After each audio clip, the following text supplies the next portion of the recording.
Bonjour à tous, bienvenue dans ce nouvel épisode de ma série où je teste des recettes Instagram. On tombe régulièrement sur des plats qui ont l'air délicieux et super simples à faire, mais dans la réalité, c'est pas forcément aussi évident que ça, puisque c'est avant tout pensé pour être agréable à regarder en termes de vidéo et pas forcément pour être consommé. Ils se disent bien souvent, ça va, personne ne va reproduire ces recettes, ils font que regarder et malheureusement, non, quand tu fais des recettes, l'idée c'est que les gens les reproduisent. Donc c'est ce qu'on va vérifier aujourd'hui et je vous propose que l'on commence sans plus tarder. Cette fois-ci, on va essayer un gâteau au chocolat cœur coulant. Lorsqu'on l'ouvre, il est censé jaillir. C'est super satisfaisant à regarder et ça donne vraiment envie. Ça vient de TestMade et ils ont une petite astuce qui consiste à mettre au cœur de celui-ci une boule de chocolat industriel. C'est censé permettre à tous les amateurs comme moi de réussir à coup sûr ce type de gâteau puisque, comme vous le savez, avec la recette traditionnelle, parfois la cuisson est un peu ratée. Et avec moi, c'est souvent. C'est-à-dire que lorsque vous ouvrez le gâteau, c'est cuit au milieu et ce n'est absolument pas fondant du tout. Donc j'espère que ça va marcher et on va vérifier ça tout de suite. Donc pour la première étape, on va préchauffer le four à 200 degrés Celsius. Donc je vais faire ça. Donc c'est parti. Hop, et 200.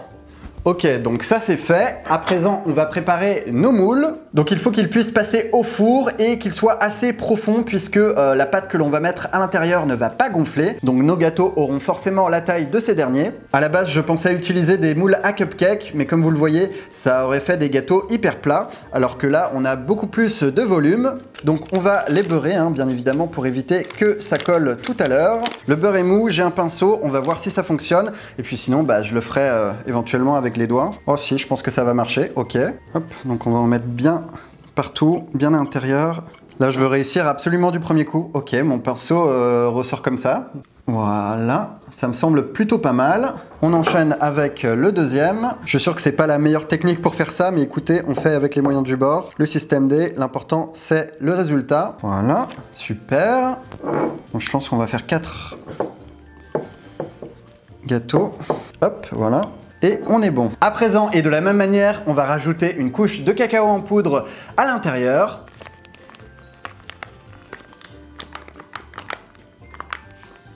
Et on vient l'étaler en remuant un peu dans tous les sens. C'est censé s'accrocher au beurre. Maintenant, il ne reste plus qu'à les laisser au réfrigérateur pendant la préparation de la pâte. Alors, je ne sais pas comment je m'y suis pris, mais je viens de me couper. C'est la première fois que ça m'arrive depuis le début de mes crash tests. Je ne sais pas ce qui s'est passé. Pourtant, je n'ai fait absolument rien de spécial aujourd'hui, donc c'est complètement invraisemblable. Heureusement, on est équipé en matériel de premier secours. Bon, ça va, c'est un petit truc. Du coup, on va inaugurer ma boîte à pansement. Problème résolu, on peut passer à la suite de la vidéo. Pour la prochaine étape, il va nous falloir 120 g de pépites de chocolat. C'est parti. Ah, oula, j'en ai mis trop. Oula là. On va en reprendre. Ni vu ni connu. Voilà, parfait. On va ajouter la même proportion de beurre. Donc pour arriver à 240 g. Oh! Oh! Et voilà, 240. Et maintenant, on va faire fondre le tout au bain-marie. Hop, je vais mettre mon bol par-dessus. On va maintenant faire en sorte que ça fonde.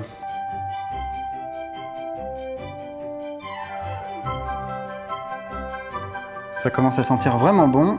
Voilà, le chocolat est fondu, donc je vais sortir mon bol du bain-marie et le beurre devrait fondre grâce à la chaleur lorsque je vais mélanger. Attention, c'est chaud, voilà. Pendant que c'était au bain-marie, j'ai préparé la suite. Donc on mélange.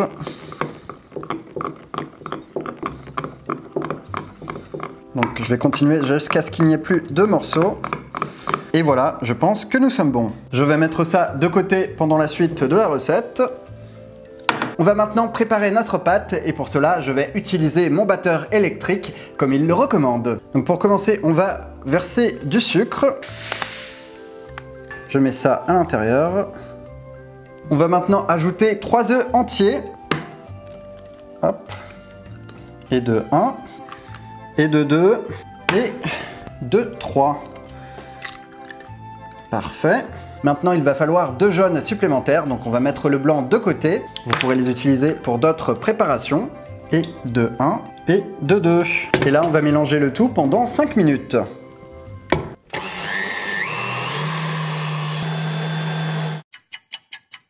À présent, on va ajouter la farine.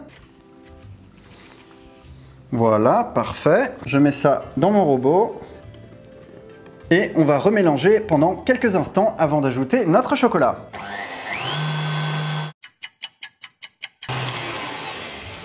Super. Et encore une fois, on va venir mélanger. Et voilà, notre préparation est prête. En attendant, j'ai récupéré les moules et on va pouvoir la verser à l'intérieur. Ça sent tellement bon. Donc pour cela, je vais m'aider d'une louche. Oh, regardez-moi ça, ça donne tellement envie. On va se régaler, enfin je vais me régaler, parce que vous allez regarder surtout. On remplit. Donc a priori, ça ne va pas gonfler, hein, donc vous pouvez y aller. Regardez-moi ça. Là, on est sur de la gourmandise absolue. Donc n'hésitez pas à être généreux. Ça fait longtemps que je n'avais pas fait de recette à base de chocolat. Ça m'avait manqué. Et maintenant, on va utiliser leur ingrédient secret qui n'est autre que les billes Lindor. On va voir si en plaçant une bille au milieu, on obtient un gâteau moelleux à l'extérieur et coulant à l'intérieur. Donc il précise bien d'utiliser celles au chocolat noir. On les pose délicatement à la surface, voilà, et elles vont couler d'elles-mêmes. Et on appuie légèrement jusqu'à ce qu'elles soient recouvertes. Voilà, de toute façon, elles sont absorbées par le chocolat. On enchaîne avec le deuxième. C'est super satisfaisant à faire en tout cas. Je vais m'en garder une de côté en cas de problème de cuisson. Et il ne nous reste plus qu'à enfourner le tout pendant 13 minutes à 200 degrés Celsius.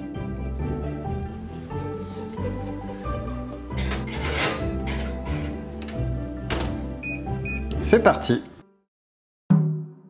Et voilà, les gâteaux sont cuits, ils ont une bonne tête, on va maintenant les démouler. Regardez-moi ça, ça donne envie, ça sent super bon. Donc je viens passer sur les bords avec un couteau, mais la bonne nouvelle c'est que ça n'a pas du tout l'air d'être collé. Parce que si je retourne, oui, oh parfait. Bon, on a un peu de liquide sur le dessus, mais c'est pas grave, l'effet sera quand même présent. Donc celui-là, je ne vais pas pouvoir le retourner parce que sinon ça va couler en dessous. Je vais en démouler un deuxième pour voir ce que ça donne. Ah, celui-là, aucun problème. Je vais pouvoir le retourner. Waouh, super, il est parfait. C'est pour ça que c'est important de ne pas appuyer trop fort sur la bille de chocolat, parce que si elle touche le fond, vous aurez un trou comme dans le premier exemple. Maintenant, je vais venir saupoudrer de sucre glace. Ouais, bon, je suis pas doué pour saupoudrer, vous m'excuserez. Et maintenant, c'est l'heure du verdict, on va voir si ça a marché. Oh oui! Ok, regardez, on a notre chocolat coulant, et ça coule vraiment doucement. C'est juste parfait et ça continue de couler. Bah écoutez, mission réussie. Et ne vous inquiétez pas, si c'est aussi foncé sur les côtés, c'est simplement la poudre de cacao, ce n'est absolument pas cramé. Eh bien, on va goûter ça. Waouh.